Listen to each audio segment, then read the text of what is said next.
Hello, my friends. Straight away to the awesome news coming from the front lines because Ukraine was capable to liberate three of the settlements in this Pokrovsk-Dobropilya direction. So it was yesterday and it is today. Yeah, it was understandable well before that Kucherev Yar is completely cleared, but now Deep State confirms that information. And also Ukraine moves in Suvorove and Suhetske.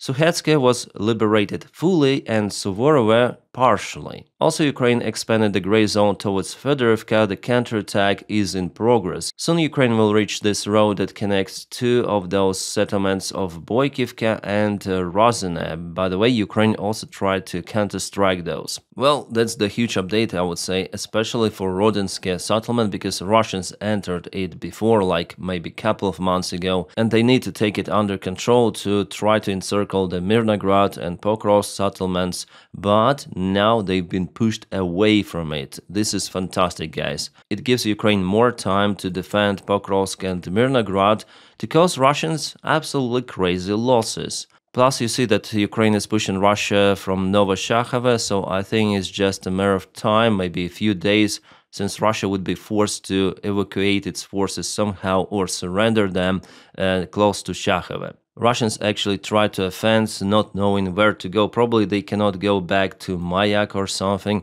So just a couple of days ago, with the infantry amount they have here, not many, they tried to go to Shakhova. It was a useless operation. They were stopped by Ukraine. So of course the situation for Ukraine in Dobropilya direction is great. And let's check out some of the proofs of the Ukrainian territorial gains here. Well, for that, we need to check the map from the Maiko 73. It's not the Ukrainian army surrendering here. No, it is the Russian army. The 82nd Ukrainian Assault Brigade put flags in Suhetske. Those are the flags. Those are our guys with those Ukrainian flags. Absolutely fantastic information. In this video, they also show some of the Russian soldiers who were restrained and who surrendered to Ukrainian army. Great.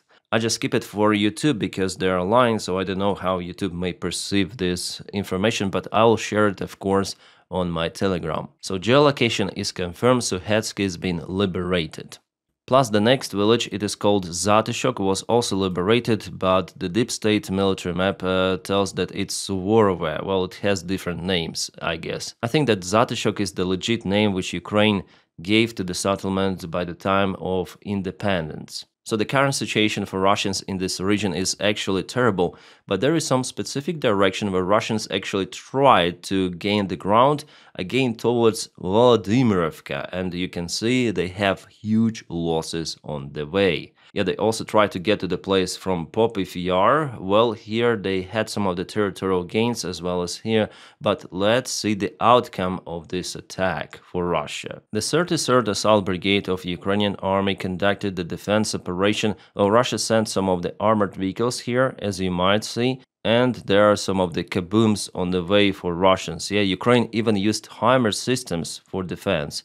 It's been a while since I saw the HIMARS in operation, but now Ukraine is using the tool all around the front line, so at first the vehicles are being disabled by FPV drones and later on finished by the drone drops. You can see some of the mortar mines are flying down. Then FPV drones once again, some of the Russian vehicles. But what is interesting about this attack that Russians went to the local pond, or you may call it swamp, so the bridge was destroyed. It probably was destroyed even before the attack happened. They tried to bypass it and they ditched down at least 3 of their vehicles in the same water obstacle. Wow. And of course, Ukraine finished everything of that. I just wonder about the Russian infantry, whether they were able to evacuate from those vehicles or not. Well, maybe not, because the doors of the Russian BMPs or MTLBs, they're located at the back, they're below the water level. So how they could get out, especially then there's some of the mud and they put those hunger protections on their vehicles. So of course, it makes it difficult to leave the vehicles in this kind of the case. So this disastrous Russian attack confirmed to be repelled by Ukrainian defenders. Yeah, it looks like Russia lost many of the APCs in this region, at least 4 of them, maybe even more. Well, I also have the information about this attack attempt of the Russian army, where they advanced also with infantry vehicles and one of the tanks. It looks like it's not the same attack which Russians did, because there was the tank, but this one was also stopped. Allegedly, it was happening also in Pokrovsk-Dobropilya direction. This is BMP-1, I think. You see on top it has a very thin armor. Yeah, yesterday it was conducted. Russians did the 5th large mechanized assault near Pokrovsk, northern part.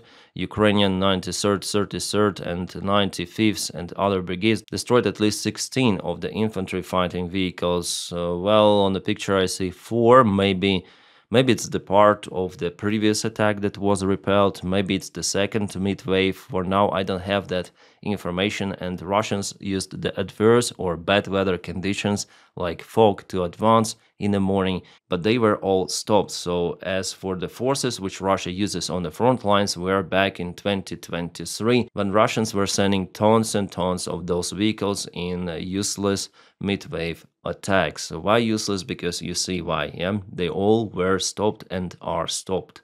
The only tactics that works for Russia, as I see it, is to attack with the small infantry groups. With mechanized attacks, they just give more profit to Ukraine, and it is good. Do you think that Russians do not understand that? They understand. They scream in their groups. I mean, their military bloggers and some of the military officers, even of the Russian army, they're saying that this is not good, but Putin doesn't care, and it looks like Gerasimov as well. They send the orders to attack like that, and they don't care about the losses. I don't know why, but they do it continuously. Well, maybe Gerasimov is just tired of this war, and his strategy is to ruin the Russian army in those attacks and then say to Putin, okay, we cannot fight any longer, I want to go home, let's make peace, whatsoever. I don't see like real logical explanation why Russian military command is doing that. But for our drone operators, of course, those attacks are the easy prey. Very, very easy, very good targets to hit by absolutely everything. Yeah, Russians, continue.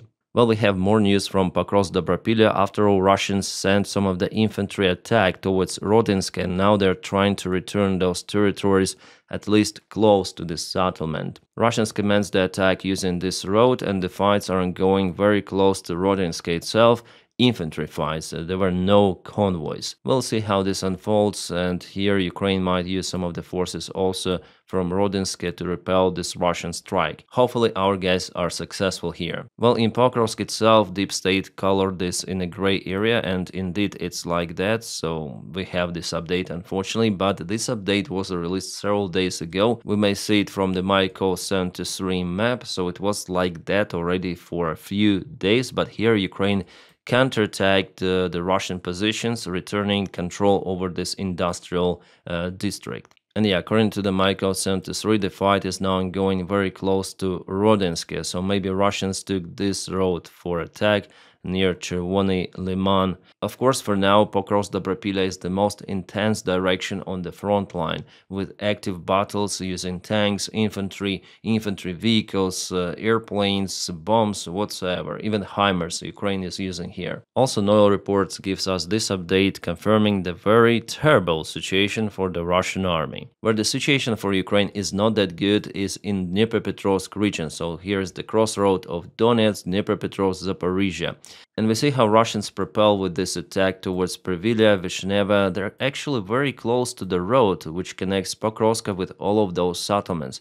I would say it could be the main defense line of Ukraine. Well, at least it is logical to build it here. You have the war obstacle, you have all of those settlements in one line. But Russians here, they put their flag even across the Yanchur River. I think it belongs to the village of Yehorivka, and Russian positions were spotted even here. Ukraine is using aviation strikes to stop the Russian offensive, but not only aviation, as you understand, drones and everything is being used. But Ukrainian defense so far, I don't see that it's strong in this region, and Pokrovsk is very, very close already. Well, if we go to the Deep State military map, they show us it as the big gray zone, but every day there are some of the updates. So the day before yesterday, today you see this one, yeah? Well, here the strategy of the Russian army is different. They advance mostly with infantry forces. However, they tried convoy attacks well before, maybe it was 2 weeks ago, but now they changed their tactics. Also in Zaporizhia direction, you might see that Russians took some of the ground under control. They're very close to Stepnohirsk, but still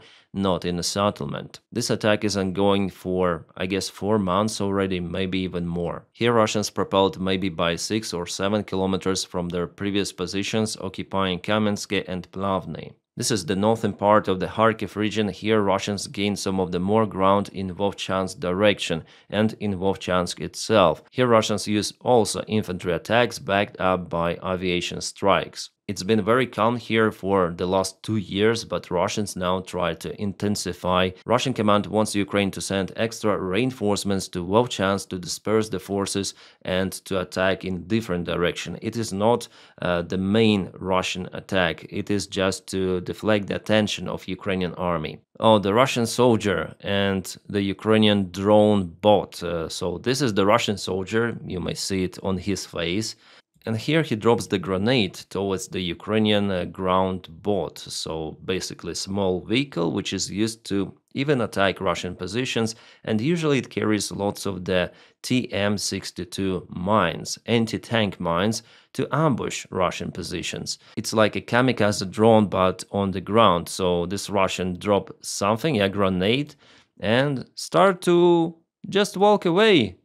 Walk away, not run away, walk away. And you understand what happened there, yeah? Because of many of the TM62 mines, this entire area kaboomed. So that Russian soldier was offed as well. It seems like there was some sort of the Russian convoy. Yeah, definitely it was. And we see this Russian vehicle. So this soldier was clearing the way for the Russian convoy. Maybe it happened far behind the front lines. Well, I would say he was successful in clearing the way, but with the downsides for him, yeah. Okay, I understand that it is the Russian tank, but isn't it too much? Well, not even in a Mad Max it is possible. And despite having the electronic warfare on top, they still need to install everything of that because there are fiber optic drones flying all around. And of course, in that case, you need a physical protection. So Putin is again wearing a military uniform. It's the response for Donald Trump and for all of those people who say that he might stop because of the Western sanctions or new American sanctions that were applied on Russia. Here he says about the Russian nuclear cruise missile Burevestnik that doesn't have any sort of the analogs made in the West. So mighty Russia with its nuclear superpower. I'll try to find some of the English subtitles, what he said out there. Right here we have the subtitles. We have confirmed the reliability of Russia's nuclear weapons systems. Its strategic forces capable of fully ensuring national security of Russian Federation and the Soviet state. Well, it's not the Soviet state, it's the United State, as Russia calls it, the unity between Belarus and Russia. But in a way, yeah, you may call it even a Soviet state because Russia wants to restore the Soviet Empire. And we are talking about testing the cruise missile with unlimited range. Wow. So it's a unique product and no one is capable to produce it, something like that. So Putin claims that Russia has already tested Burevestnik missile. It's the cruise missile with a nuclear engines. The small nuclear reactor is used to propel the missile, and they claim that missile flew by 14,000 kilometers and successfully demonstrated its ability to bypass missile defense systems.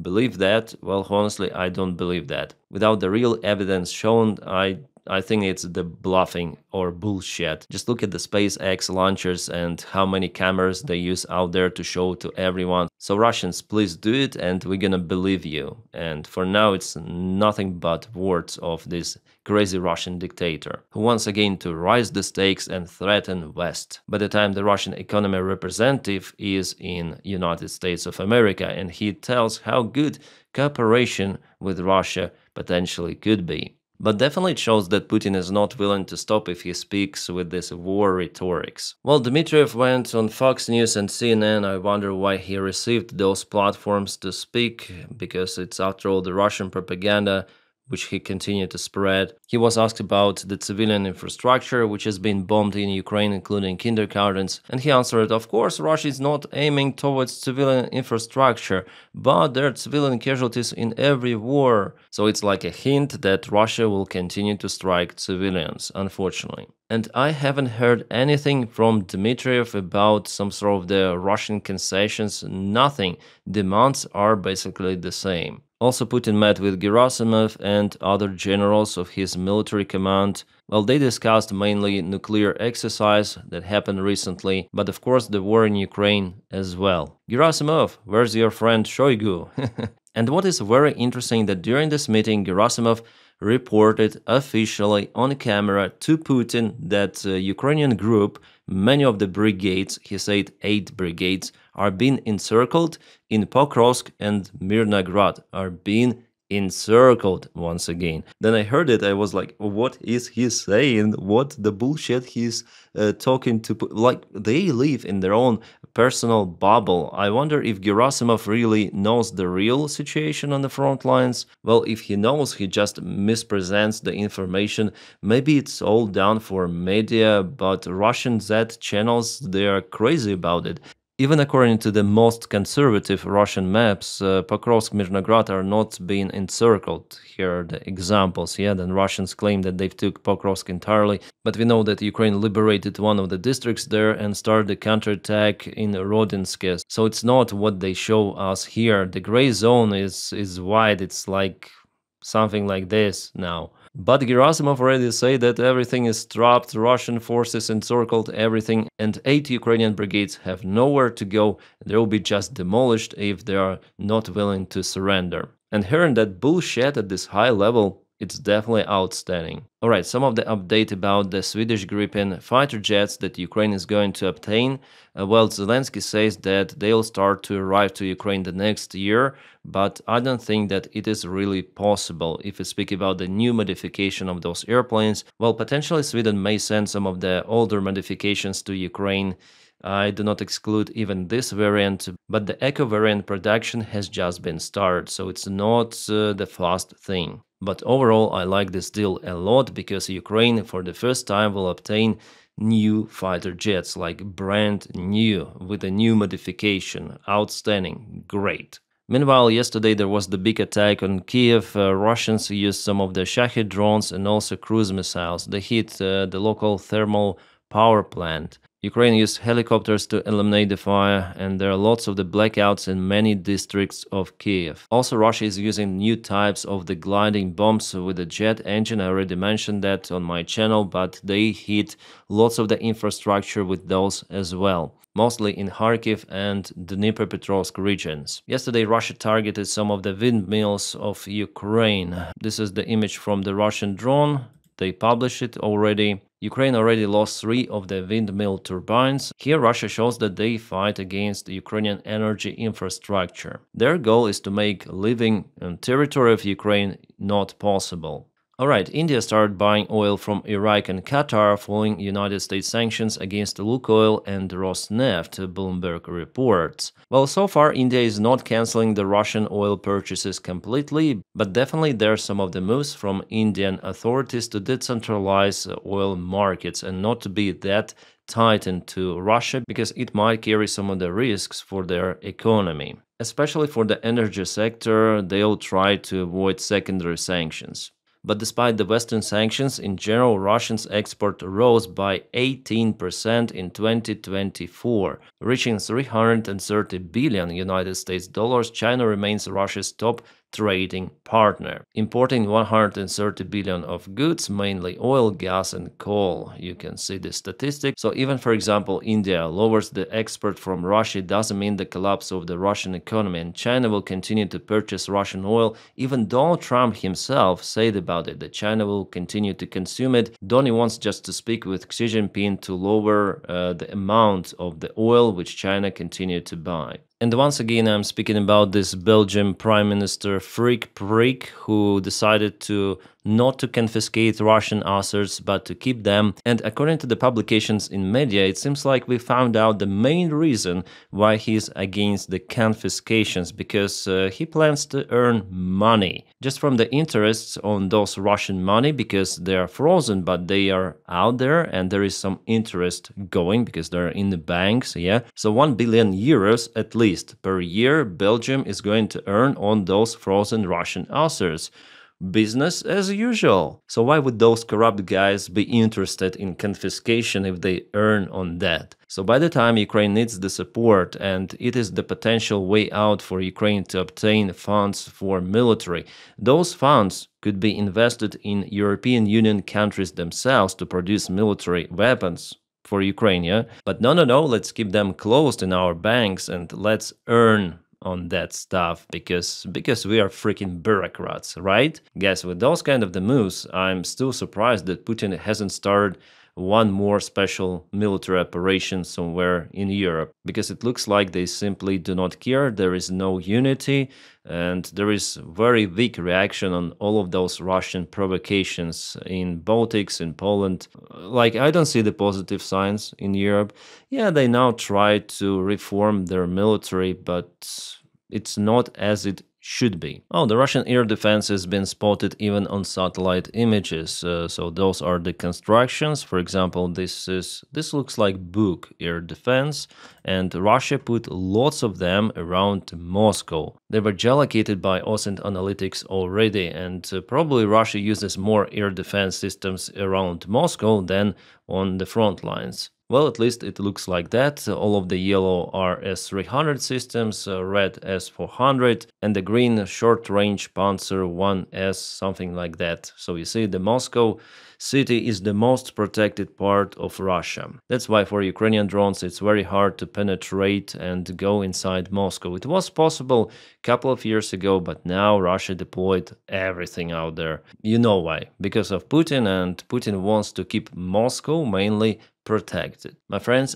thank you so much for making my job possible, especially those people who support me on Patreon or membership of this channel. Guys, without you, this content wouldn't be possible. So thank you so much. If you don't have the opportunity to support me financially, just press your like to this video and subscribe for the channel. That also helps YouTube algorithms to take this video and spread around YouTube. Also, I want to change my schedule to one video per day. Yesterday, I actually filmed a video, but something was wrong with my file. I couldn't upload it, so sorry for delay, but every day I promise to upload at least one video. Well, two maybe sometimes if we'll have really extraordinary news.